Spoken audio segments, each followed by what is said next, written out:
Rainbow Hearthswarming Feast by Kalash93.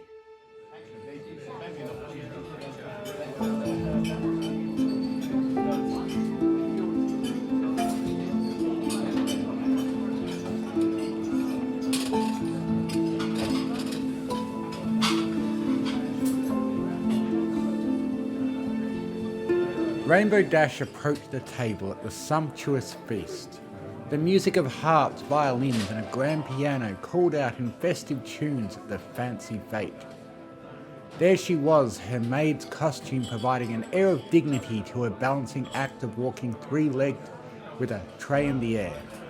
She inhaled the aromas of the finest grass, watercress, yams, and of a mysterious scent, heavy in iron and salt. The gathered nobles pretended not to notice her as she made her way over to them, and with a flourish she planted the serving platter on the long table. "It is served, ladies and gentle colts," Rainbow said with a curtsy, and as she did, her eyes caught a flash of a creamy white among the red and brown notes of the dish of elegantly presented meats. But then she locked eyes with a skull. A pony's skull glared right at her, situated amongst the flesh, teeth in an eternal grimace. Black pits of the skull's eyes fixed on her. Rainbow couldn't move. It floated slowly off the tray as the party fell away. "Rainbow," the skull croaked. "Grah!" Rainbow cried, awakening with a start loud enough to shake her cloud house.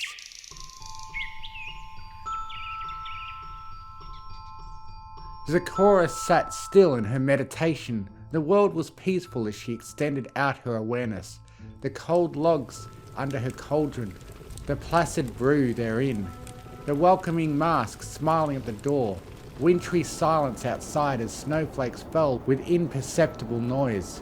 Drawing further in her mind's eye, Zecora pictured downtown Ponyville, its big conifer decked out in ornamentation, the 8-foot candy canes and the warm bustle of Hearthswarming Eve, the smoke of cooking fires and the cheery boxes of treats. A disturbance entered her awareness, a vortex from high above that broke the peaceful fall of snow, and it was headed her way. Zecora knew without a doubt who it was, who it had to be. A pony crashed through her door and skidded to a halt on her floor. Hooves clopped anxiously. Without even opening her eyes, Zecora said, "Happy Hearthswarming, Rainbow Dash. Pray tell me why you crash." Rainbow said, "Hi Zecora, I was wondering if you could do me a favour. A favour on a holiday eve that is not a gift to receive? Is it some medicine to relieve a trouble you are in?" Rainbow nodded. "Yeah, that actually. I get these odd dreams every Hearthswarming. Not that I'm scared or anything. But can you make them go away?" Zecora glanced over her shelves. "I can help you, dear friend, to make the nightmares end. But first I know what in your dreams troubles you so. By telling me what it is you see, helps you help me." Rainbow walked over to one of Zecora's stools and slouched down atop it. "The dreams are all the same.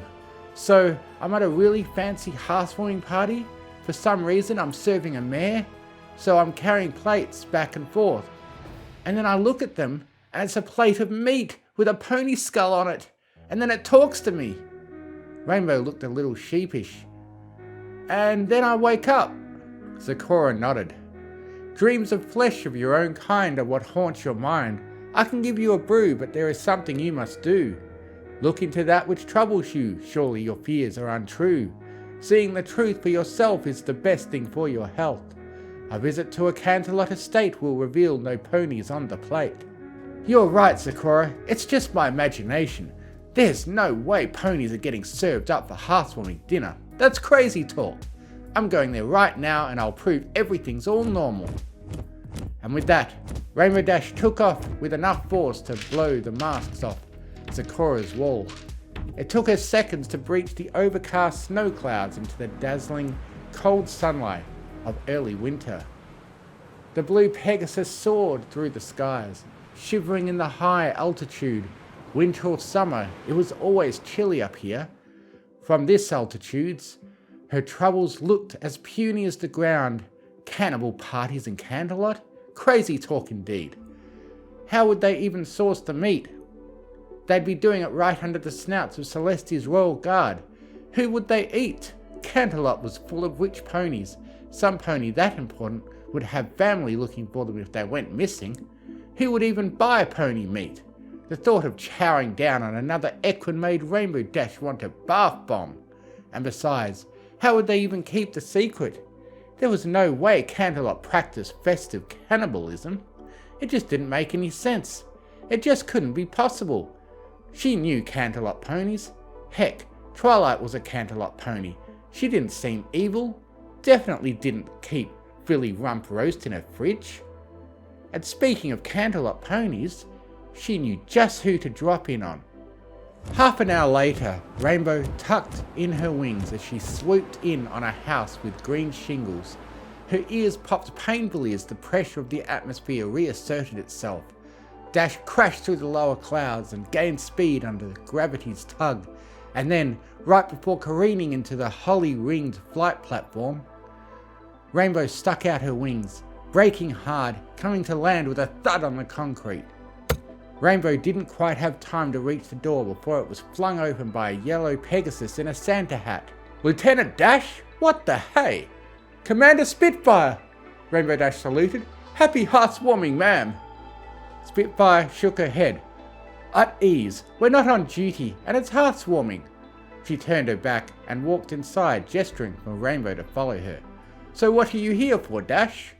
Dash smiled nervously. She hadn't thought of a cover story. Looking crazy in front of her commanding officer was not the look she was hoping for. Just dropping in. Haha." She knew Spitfire didn't buy it. "Well, since you're here, make yourself at home, Crash." They passed through Spitfire's kitchen, her hostess presently pouring out mugs of hot cocoa. "Thanks, Spitfire." Rainbow noticed a third mug. Whose is that?"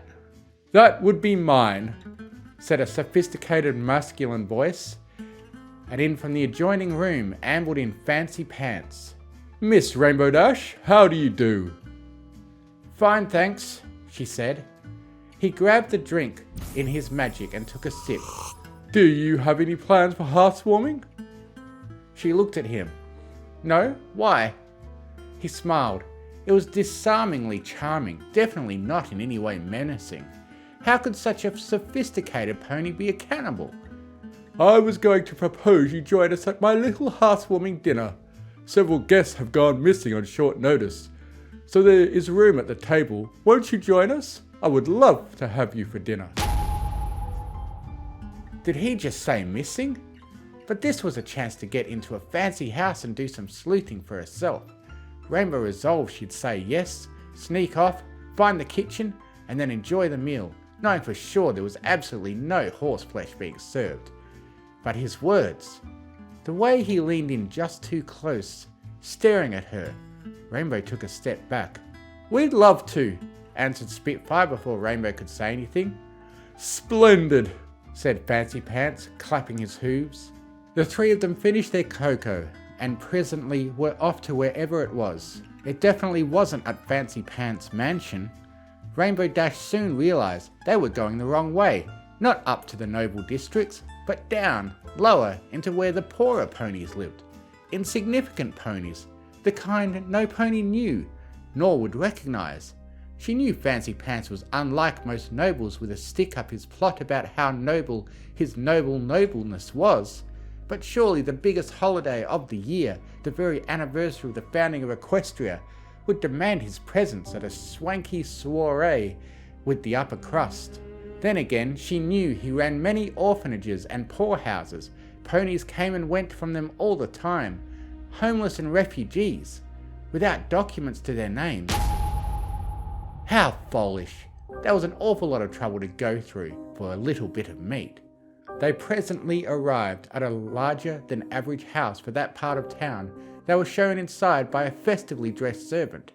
"Happy Hearthswarming, madame, sir," he greeted, bowing for each of them. Inside, Rainbow beheld a sumptuous dining hall with a number of long tables. They were all decked out in festive decorations, just like in her dreams. She recognised the ponies there. Songbird Serenade, Jet Set, Upper Crust, Hoity-Toity, the elite of Canterlot. But why in this podunk place? Songbird waved to her. "Rainbow, welcome to the Hearthswarming charity dinner!" Oh, it was for charity. Of course it was. "Oh, hey, Songbird. I'll be right with you. Just let me freshen up first." Fancy Pants pointed her at some doors over past a giant candy cane and a row of holly bushes. Perfect. This was going to be even easier than Rainbow had anticipated. Rainbow Dash snuck through the back halls of the orphanage. So far, so good.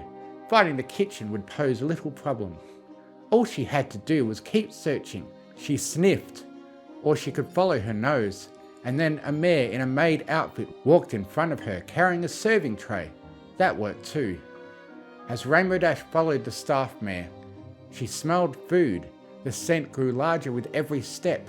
Roast chestnuts, kale, strong beet soup, fried hay, crushed watercress, potatoes cooked every way known to pony, fresh hot bread, starchy, fruity, sweet smells. And then she noticed it. The scent of iron, blood, or just hot pots and pans on metal burners. Rainbow's heart sped up. She followed behind the serving mare more carefully, craning her neck as if a hint was going to furtively peek around the next corner. And then they came to a set of double bat-wing doors. The stench of iron was undeniable, and not hot, but cold, and there was an oddly cool smell like that of the dentist's office. The serving mare went inside, but did dare Rainbow? No pony was stopping her, but... Come on, Rainbow, don't be silly. What are you, scared of vegetables and a charcuterie board? And with that, she pushed into the kitchen. Inside the large kitchen was everything one would expect. Preparatory surfaces, ovens, stoves, pots and sinks.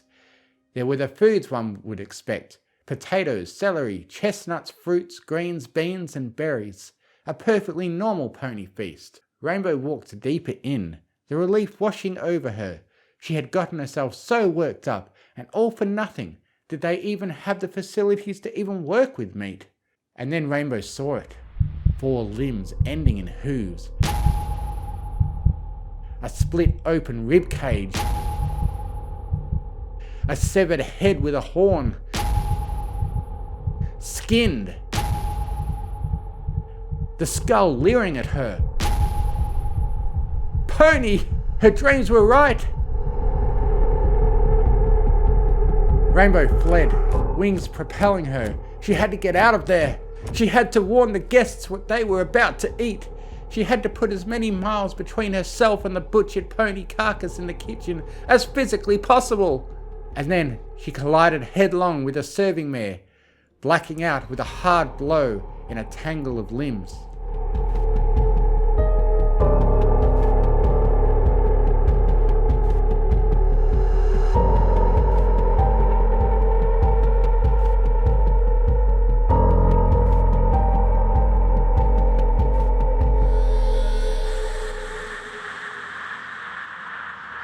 When Rainbow Dash came to, she was in a comfortable chair, Fancy Pants looking down at her with concern. He asked, "My dear, are you all right?" "I think so." "I should hope so." He gave her a sanctimoniously scolding look. "You've had quite the tumble. What in the heavens were you doing, fly racing about my orphanage like that? Were you drunk?" Could she tell him? She had to. She was too poor a liar, and if anyone could do something, it was him on his own property. "Fancy Pants, listen, I have to tell you something." He nodded. "Oh, do go on, dear." Rainbow said, "I thought I saw pony remains in the kitchen, and I was coming to tell you. I panicked and went a little too fast and had a teensy little crash." "How droll. You still panic like this?" "Droll? Still?" Fancy Pants said, Have you forgotten how you said you would do anything to be a Wonderbolt? You don't mean... Yes, well, I arranged with Spitfire to have you make the team in exchange for one annual little favour. You see, having an element bearer lends my Hearthswarming charity dinners quite the handsome prestige. However, you are not Rarity nor Twilight, so you have not the necessary manners to play the part of a dinner guest. Instead, you are, to say, amongst the help. Fancy Pants produced a pocket watch and began to swing in back and forth with pulses of magic. You're lying! I'd never help with this!